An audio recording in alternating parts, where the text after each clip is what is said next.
Hugh Hefner, founder of Playboy magazine, says this. I quote from him in my book. This is my book called The Love That Satisfies.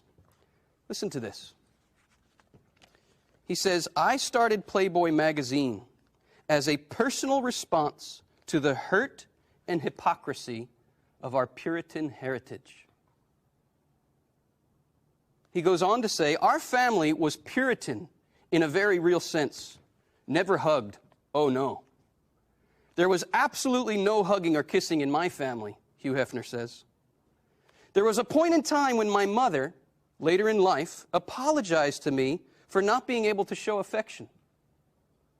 That was, of course, the way I had been raised. So I said, Mom, because of the things you weren't able to do, it set me on a course that changed my life and the whole world. When I talk about the hurt and hypocrisy in some of our values, our sexual values, it comes, Hugh Hefner says, from the fact that I didn't get hugged a lot as a kid. When I first read this, I wanted to weep for this man. This man is just starved for love like we all are. And when the banquet is not presented to us, we inevitably start eating out of the dumpster. And Hugh Hefner has been feeding our hunger with his dumpster now for how many years? Since the early 1950s. Let me give you a visual here so we understand what we're up to in this theology of the body. Imagine, if you will, I know this is a stretch, but imagine that this is the most beautiful painting you have ever seen. What is it a painting of? It is a painting of Adam and Eve, just as we were created. Do I hear some oohs? Do I hear some ahs? Thank you very much. And it is the most beautiful painting we can possibly imagine because we are the crown of God's creation. And in the beginning, He made us naked without shame. Here is the tragedy of the original sin. Here is what has happened to our vision of the bodies of male and female because of original sin. This beautiful, wonderful, glorious painting has become terribly distorted by lust. What is lust? Lust, if you look at your study guide, at the second bullet point, is sexual desire lacking God's love. Lust is love's counterfeit. Now, we recognize in our hearts that lust is not appropriate. And in a lustful world, we tend to think that the solution to this dilemma, and this is the classic religious blunder, we look at this and we do this. Body bad, sex evil, tainted, dirty, going to hell.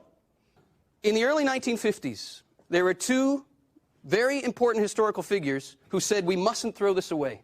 One man was named Hugh Hefner, and he pulled this out of the trash and he said, hey folks, you shouldn't throw this away. Was he right? Yes, he was right. So far, so good. Where was he wrong? He left it just like this and started shoving it in our faces, saying, look at this, look at this, look at this, look at this. That is the sexual revolution of the 20th century. More aptly, I would call it the pornographic revolution. Another prominent figure of the 20th century, at the very same time, early 1950s, a young Polish priest named Karol Wojtyła, who would later become Pope John Paul II, also pulled this out of the trash and said you shouldn't throw this away. But he did much more than Hugh Hefner did. He said, let me show you what you just threw away. And by reflecting deeply on the Word of God, on the words of Jesus about the beginning, started unfolding for us, uncrumpling, if you will, the original, beautiful, wonderful plan of God. And this is what the theology of the body teaches us. This is what the theology of the body reveals for us. Christ came into the world not to say, don't look at that, that's bad, tainted, dirty, evil, your body's all twisted and distorted, and just live a spiritual life. No, Christ came into the world to redeem our bodies. Christ came into the world to redeem us, male and female. This is good news. Let's take a look. In order to understand how good the good news is, we have to understand a little more how bad the bad news is. 1a, man is ashamed of his body because of lust. In fact, he is ashamed not so much of his body as precisely of lust. Here the Pope corrects himself even. Our body is not shameful. Lust is what is shameful. Never do we blame the body.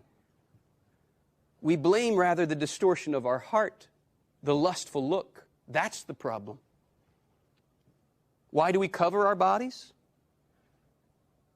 A lot of people think we cover our bodies because our bodies are bad. That's a heresy. Our bodies aren't bad. We cover our bodies in a fallen world precisely because they're so good. And we feel, or at least should feel, an instinctive need to protect the goodness of our bodies from the degradation of lust. Andrew, could you please come back up here and demonstrate for us nakedness without shame?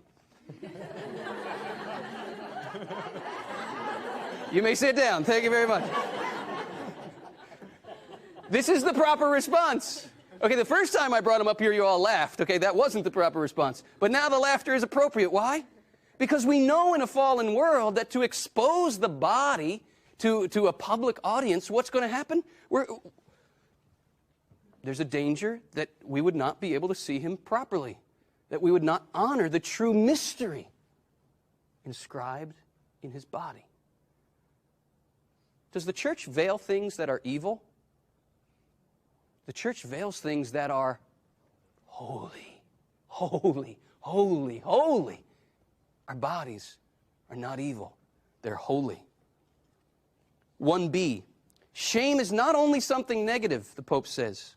Shame also has a positive function as a natural form of self-defense for the person against the danger of being pushed into the position of an object for sexual use. We are never, ever meant to be treated as objects for somebody else's pleasure. And we know that intuitively. That's why we cover the body in a fallen world.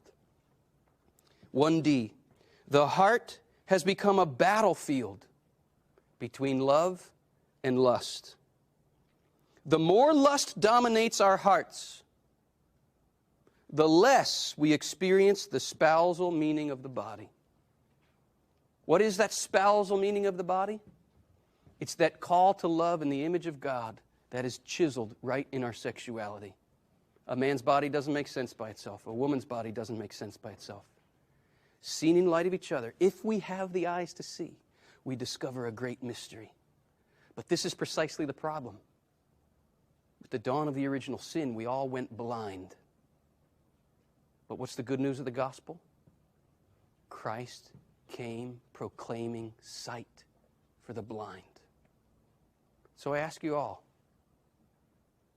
I don't want to see a show of hands, you just ask yourself, do you want to see? We should all cry out like that blind man in the gospel, Jesus, Son of David, have mercy on me. I want to see. We're beautiful. We're far more beautiful than we ever imagined. Far more beautiful than Hugh Hefner will ever comprehend, so long as he remains bound by pornography. You are greater than you realized. That's what we're unfolding here, our greatness.